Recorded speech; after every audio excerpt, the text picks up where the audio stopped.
खिसियानी बिल्ली खंबा नोचे, ये कहावत तो हम सब ने सुना ही है। और यही हाल है कुछ इस वक्त भारत और अमेरिका के रिश्तों का।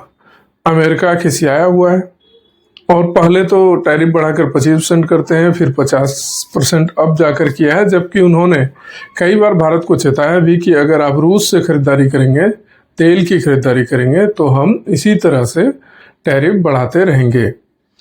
हालांकि ये फार्मा इंडस्ट्री पे नहीं लागू होता है, लेकिन वो कई अन्य सेक्टर में लागू होता है, जिससे भारत को नुकसान होना भी लाजमी है।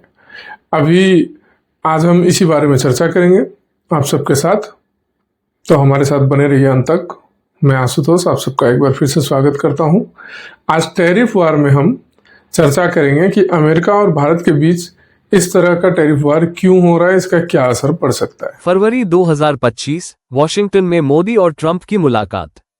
मंच पर मुस्कानें थीं, हाथ मिलाए गए और वादे हुए 2030 तक व्यापार $500 अरब तक ले जाएंगे।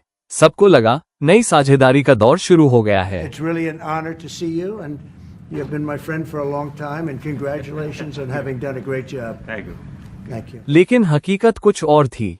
31 जुलाई को ट्रंप ने ऐलान किया, भारत अमेरिकी सामान पर ऊंचे टैक्स लगाता है, अब अमेरिका भी जवाब देगा। और फिर 25% टैरिफ। 1 अगस्त से हर भारतीय वस्तु, चाहे जूते हो, गहने हो या रसायन, सब 25% महंगे। 6 अगस्त को ट्रंप ने एक और वार किया। कारण, भारत का रूस से सस्ता तेल खरीदना। कहा गया, ये तो रूस को ताकत देना है। और फिर दूसरा 25% टैरिफ, अब कुल दर 50%। 27 अगस्त से पूरी तरह लागू। भारत के निर्यातक आज गहरी चिंता में हैं। कारण है टैरिफ वॉर यानी शुल्क युद्ध। अमेरिका और भारत के बीच बढ़ते व्यापारिक तनाव ने कई उद्योगों की कमर तोड़ दी है। तिरुपुर से लेकर सूरत और दिल्ली तक हर कारोबारी यही पूछ रहा है, आखिर बेचेंगे कहां। दुनिया भर में मेड इन इंडिया की पहचान रखने वाला तिरुपुर का वस्त्र उद्योग ठप है।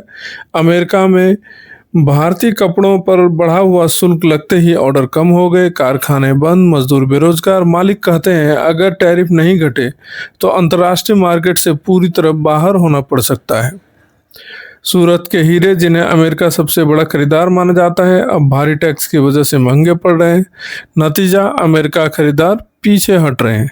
कारोबारी साफ कहते हैं टैरिफ का बोझ हमारे मुनाफे को निगल रहा है।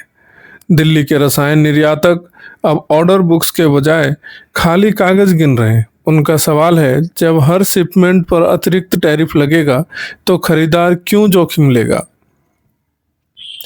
अगर यही हालत जारी रहे तो भारत का लगभग $40 अरब का निर्यात खतरे में पड़ सकता है और इसका असर सीधे सीधे भारत की जीडीपी ग्रोथ पर होगा।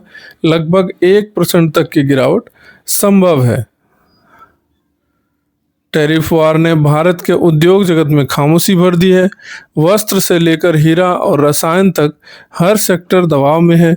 सवाल बड़ा है, क्या सरकार कूटनीति और बातचीत से इस शुल्क युद्ध का हल निकाल पाएगी या फिर भारत का निर्यात वाकई वैश्विक बाजार से पीछे छूट जाएगा। ये सिर्फ व्यापार का झगड़ा नहीं था। क्वाड जैसे सुरक्षा मंच डगमगाने लगे। भारत ने कहा, ये टैरिफ अन्यायपूर्ण है। अमेरिका बोला, बाजार खोलो वरना और कदम होंगे। और इसी बीच भारत की नजर यूरोप, मध्य पूर्व और लैटिन अमेरिका पर टिक गई, नए बाजार, नए साझेदार खोजने के लिए। 22 अगस्त 2025, अब 50% टैरिफ पूरी तरह लागू हो चुका है। दोनों तरफ बयानबाजी जारी है और सवाल हवा में लटका हुआ है। क्या अमेरिका और भारत इस टैरिफ युद्ध से बाहर निकल पाएंगे या फिर आने वाले सालों में ये साझेदारी सिर्फ एक लेन देन का रिश्ता बनकर रह जाएगी। इतिहास गवाह है, जब भी व्यापारिक दीवारें उठती हैं उनके नीचे राजनीति, रणनीति और भरोसा सब दब जाते हैं। अब देखना है दुनिया की 2 सबसे बड़ी लोकतांत्रिक ताकतें इस जंग को समझौते में बदलती है या संघर्ष में। आप अपना सुझाव अवश्य दीजिएगा। धन्यवाद।